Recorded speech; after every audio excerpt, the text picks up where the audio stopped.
Well, hello, I'm Joshua Cohen. Amy Pace. I'm Jonas Wolverton. Anissa. And we're Candy Warpop. here with Culture of the Senses. Oh, Sensual. yeah.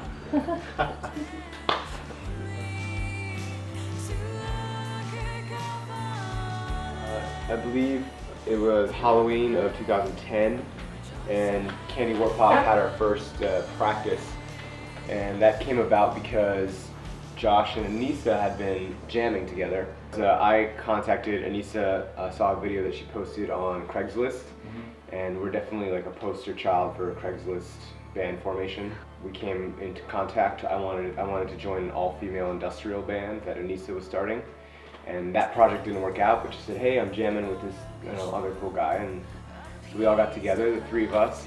Amy can speak to. Yeah, and then rest. I had actually also put an ad on Craigslist, which is funny. I was looking for a down-tempo folk band because I do like write a lot of kind of solo like folky music, but I'm also like very open to whatever. And I put in the on the ad, and Josh had found my SoundCloud. He liked it a lot and contacted me. And then I met with them at TK Productions, which was their old studio, and we jammed out. It was just we hit it off immediately. It was great. I think what interested us about Amy was that she had a really unique quality to her voice, and her poetry also in her lyrics was something that attracted us a lot. So we were looking for that person who could be very poetic and artistic, but also have a really cool quality about them. And as soon as Amy joined the band, that's when we knew what we were, and we knew what Candy Warpop was, and we started writing in that direction. I just needed the final number. Yeah.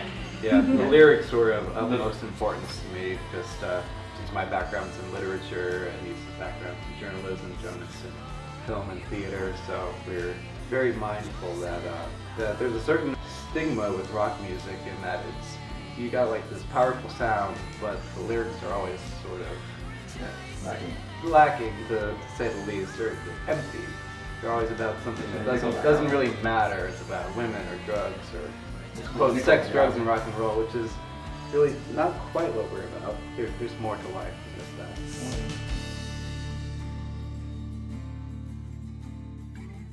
Yeah, I think all of us can agree that that's of fundamental importance, and we all contribute, musically, and as far as the lyrics go, we all contribute as well.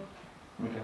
I wrote like a few, but the one that came to the album was Transcendence when I wrote that last September, and Amy just really took it in a whole different way, and then the more we practiced it and prepared for the album, it just really came together.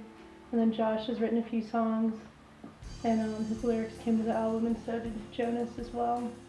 So it's really interesting to have each member contribute lyrics to the album.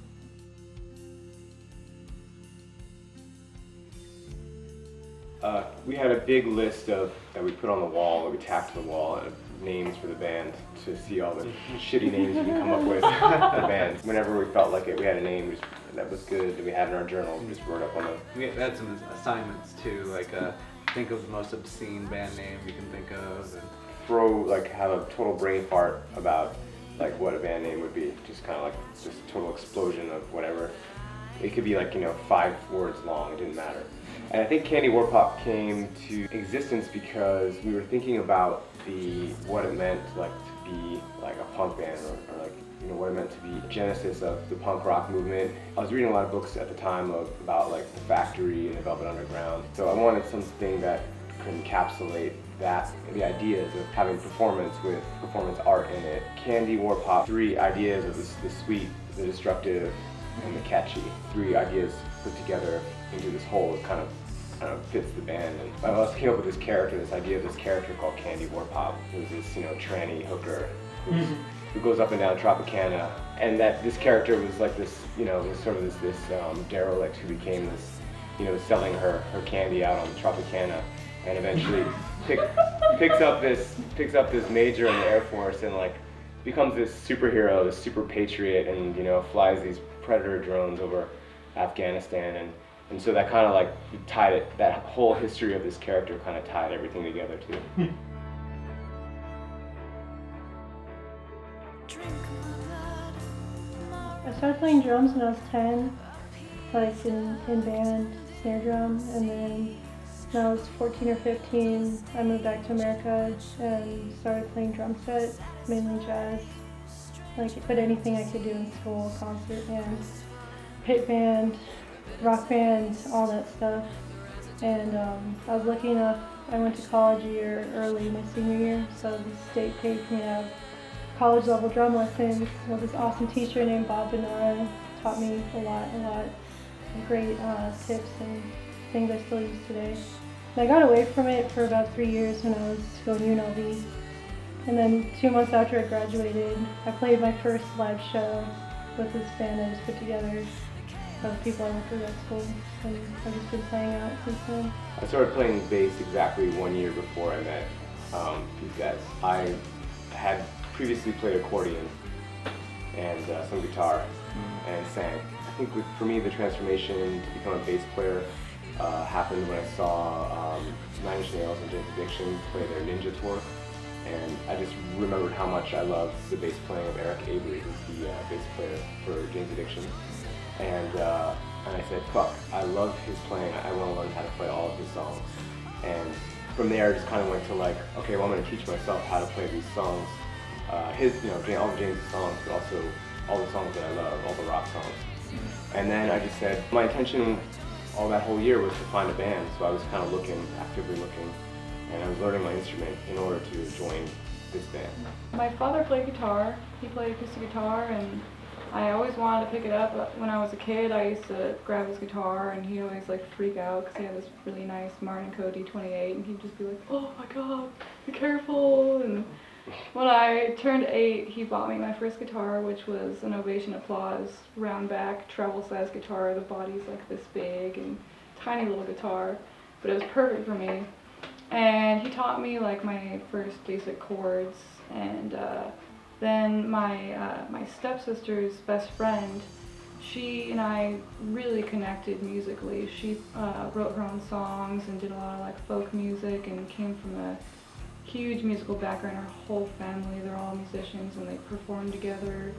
And she really got me into like teaching me how to jam and how to really feel music, and not just to, to learn a song and to play it, but to feel it and be able to create it. Started kind of trying to find unconventional ways of playing, like different open tunings and just different styles that didn't necessarily adhere to any kind of a musical standard. And from there I just started, writing and creating whatever, I felt like. And just, my first band was, I still jam with them.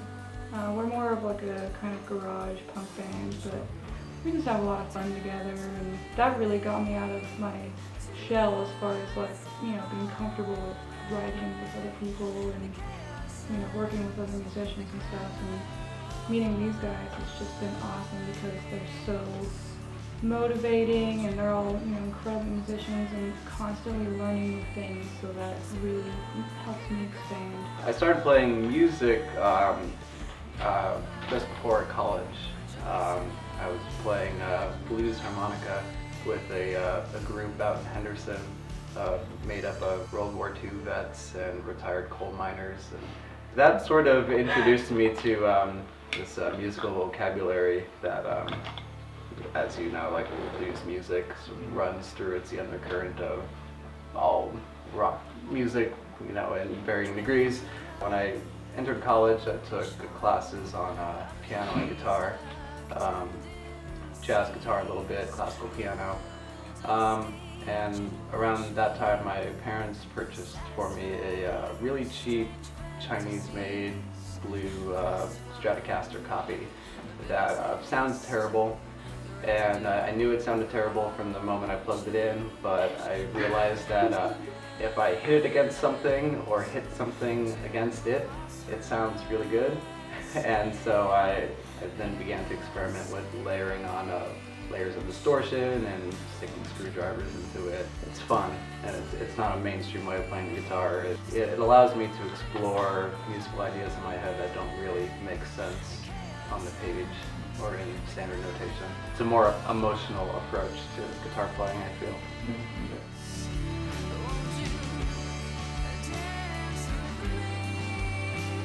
Guitar playing wise, when I was learning, it was all about Lou Reed and the Velvet Underground, Sonic Youth, Mark Bolan, T-Rex, Nick Ronson's guitar playing on the early David Bowie records. And then more avant-garde influences like Scott Walker was a big influence as far as composition is concerned, and orchestration of the songs, like where the guitars fit within the body or within the piece that is a song. Those are my main influences, and a little bit of Chuck Berry and things like that, of course, it's hard to escape from. For me, I'm pretty open-minded when it comes to music, and I feel like I have quite a lot of influences, from like classical music all the way to like industrial and thrash music and everywhere in between. I really like goth rock kind of music like Bauhaus, The Cure, and The Smiths.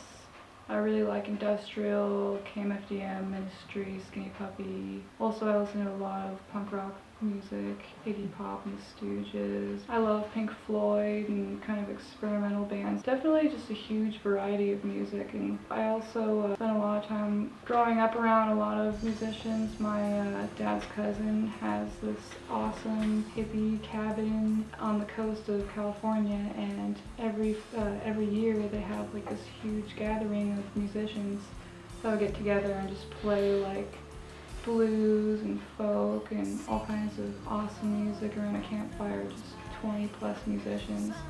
And when I was younger and got my first guitar, I would go there and just try and play along with them and spend a lot of time jamming with those guys. I'm pretty eclectic when it comes to music, open to anything really. I don't really limit myself to any genres. I'm very like open-minded musically. That being said, what I prefer to listen to usually is more harder punk, industrial. I like punk from the 70s that sort of has this purity and this humor, this dark-edged humor about it. I found that like after that, punk became very militant and became very codified. Like, oh, you have to look this way, you have to dress this way. It became more a fashion show than actually about the music. I really love music that is very passionate, whether it's Ministry, but I also love sometimes I listen to some classical music, throw in some Mozart, clear the ears out. Probably my three favorite bands: Nine Inch Nails, Early James Addiction, and Jesus and Mary Chain. I'm like that. I have a really big wide variety of things that I like classic rock. I love Pink Floyd and The Doors and Led Zeppelin. First song I played on drum set was Toxicity. Oh, that's awesome. Yeah.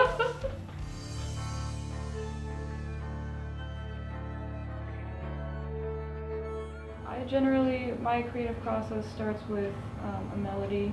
I usually create the melody first on guitar, and then once I have that melody, I kind of feel the emotion, whatever kind of emotion it brings me, and then from there, I usually write.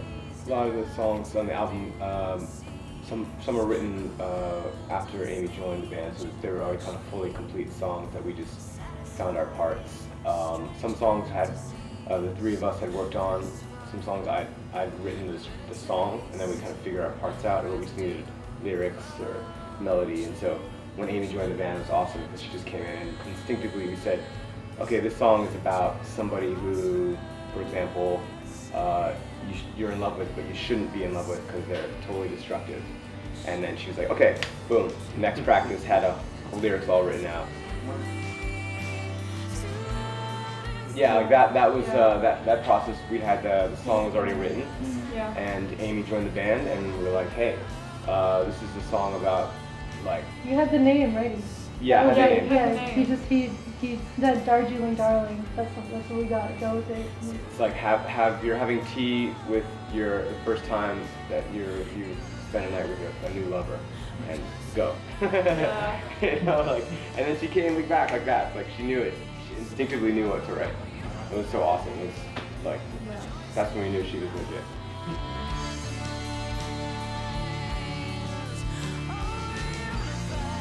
Well, we knew we were going to start needing to save up or figure out a plan in January. So we set up the Kickstarter for then, and then we set up our time with Eric in April. So we had us 3 a month and change to get ready for it. And we just hunkered down and narrowed down the songs that we wanted. I think, was it in February that we went in and recorded like 20? We did 20 songs, and then from those we picked the 10 songs we were going to do. So we just prepared tirelessly for that. I was completely sober for 3 months. No drinking, no smoking, no nothing. And just practiced and, put my mind wholly on learning the click and being perfect at it. And just making sure when I was in the studio, I took the least amount of time with the best amount of effort, so then everyone else can, start to put their tracks down. So that's how it should be with drums, at least I think. It's vital to go into the studio prepared. And not only does it make financial sense, because time is money in the studio, but you go into the recording process with a completely different perspective on what's about to occur. If you go in with sort of nebulous ideas on, I'm not quite sure what it's going to sound like, or we'll just see where it goes, then that can lead to a kind of a wishy-washy product sometimes. Or sometimes it can lead to greatness. It depends on the people involved. But we came in we knew what songs we were going to do. We rehearsed the hell out of them. We were prepared. We knew what parts we were going to do. We knew to an extent different overdubs that we were going to apply and harmonies. So there weren't a whole lot of surprises. And the result, I feel, is pretty strong. Surprises that there were good ones. There were happy surprises, I think, that we knew what we wanted, and sometimes it took longer to get sonically what it was that we wanted, but ultimately, there were a lot of wow moments in the studio, wow, that's really cool. Was I capable of doing that? Yeah. Moments. Yeah. Yeah, and we had never really heard all of our parts too, because we play super loud, and that's the way we like it. And exactly. And we just figured, it was cool in the studio to finally hear the songs and hear the little intricacies within the songs, and I think hopefully it leads to a very multi-level, multi-layered album.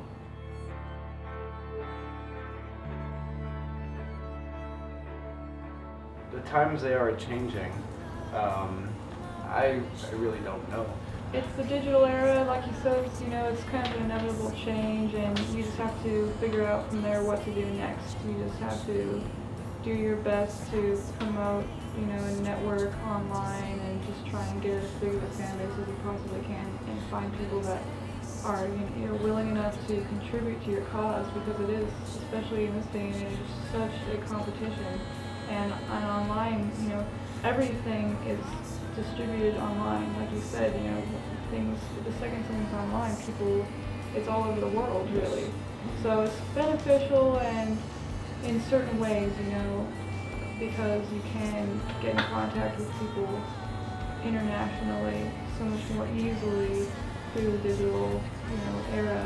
Really difficult challenge as far as all that goes, illegally downloading music and all that stuff.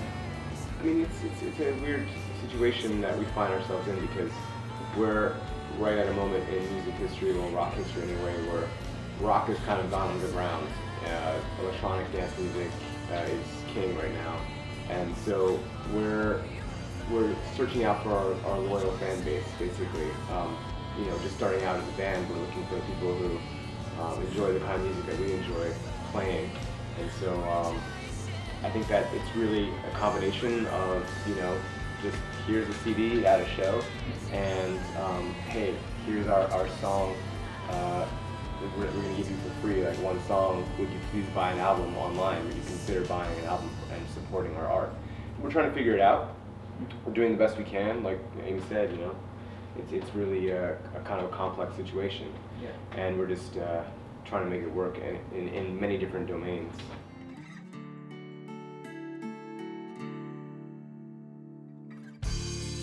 I'd say I'd like to see the band with a few, maybe 2 or 3 more albums under its belt, touring under its belt as well, and just develop the sound and do whatever we want to do, but constantly progress and move forward and enjoy what we do, because we all genuinely enjoy playing music together, and we're all very, very close friends, and I very much cherish that with this band.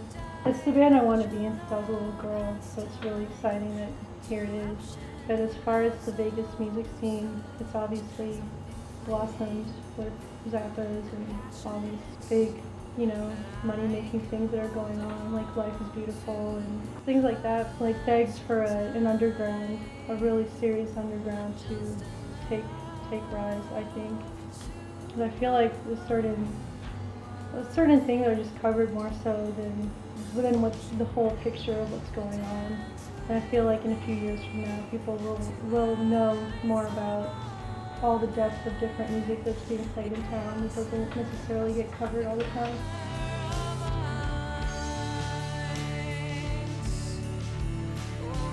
There are a lot. Yeah. There are a lot of great bands, unfortunately, that are really not recognized by anybody outside of the city. Yet. Yeah. Yes. We enjoy playing with Tiger Sex. We enjoy playing with Dead Hands. And Brendan is incredible. Yeah, and I haven't seen them live, but I don't know if you guys have, but the Objects I hear. Oh, they're great. Great. Yeah, they're awesome. I'm a huge fan of Black Beans and Hippie Liver. Surrounded by Thieves as well. Yeah. Surrounded by Thieves. They're really awesome guys. Yeah. People's Whiskey. Bounty Hunter Brothers, Wax Pig Melting. There's a good underground noise scene that's arising as well, which is very encouraging. I feel like at any point in time, like very recently, like something is going to happen, like Rolling Stone or Spin is going to come out and say, the Vegas music scene is amazing, your stamp of approval on it, and then all of a sudden we're going to get all these people, instead of having 50 people at a show, it's going to be like 500 people at a show. I just feel it, like something's going to happen like that. As soon as someone gets that seal of approval on it, like that outside seal of approval, like it's just going to explode. Like this place is going to go nuts.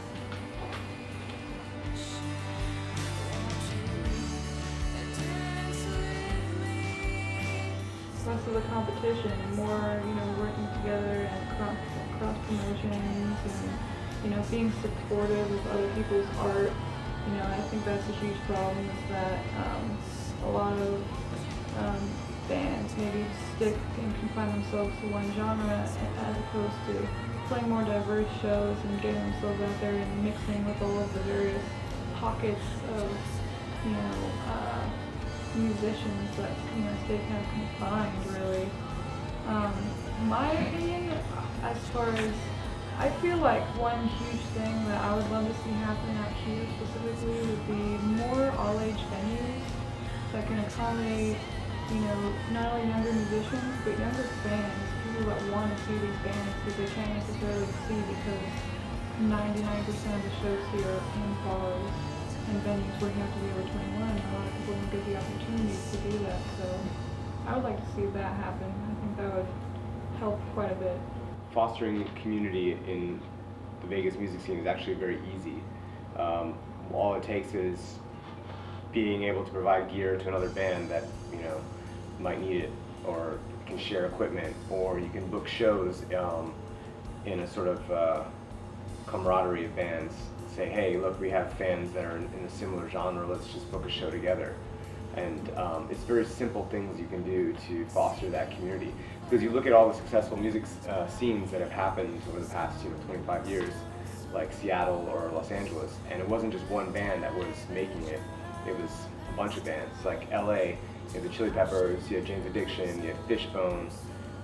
I think Seattle, you had Soundgarden, Nirvana, Pearl Jam, very Temple. tight, It's really, especially in rock and roll, it's everyone thinks that their band's going to be number one, and maybe they will be, maybe they'll get lucky and that'll happen. But more often than not, successful music scenes necessitate fostering that sense of community and that interband cross-pollination, interbreeding, whatever you want to call it. Yeah. The chaos ends, the crowd